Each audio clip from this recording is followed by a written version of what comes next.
جب سے وہ شخص ملا تھا مجھے لگتا تھا جیسے میری زندگی بدل گئی ہے۔ مجھے زندگی سے محبت ہونے لگی تھی۔ میری زندگی میں خوشیاں ہی خوشیاں آ گئی۔ مجھے لگتا تھا میں اس دنیا کی سب سے خوش قسمت لڑکی ہوں۔ جیسے جیسے وقت گزرتا گیا میری محبت شدید ہوتی گئی۔ میرے لیے اس شخص کے بغیر زندگی کا تصور ممکن ہی نہیں تھا۔ وہ میرا سب کچھ تھا۔ میری ہر بات، میری ہر خوشی اسی سے شروع ہو کر اسی پر ختم ہو جاتی تھی۔ وقت گزرتا گیا اور وقت کے ساتھ ساتھ وہ شخص مجھ سے دور ہونے لگا۔ وہ گھنٹوں غائب رہتا اور میں اس کا انتظار کرتی۔ پھر ایک دن وہ ہوا جس کا میں تصور بھی نہیں کر سکتی تھی۔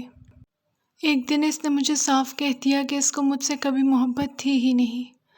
اس کی اس بات نے جیسے میرے پیروں تلے زمین کھینچ لی۔ میں نے اس سے اپنی محبت کی بھیک مانگی لیکن اس نے میری ایک نہ سنی۔ وہ چلا گیا۔ اس دن کے بعد میں نے آج تک اس کی آواز تک نہیں سنی، لیکن مجھے آج بھی اس کا انتظار ہے۔ آج بھی دل میں ایک امید ہے کہ اس کو میری محبت کا احساس ضرور ہوگا اور وہ ضرور واپس آئے گا۔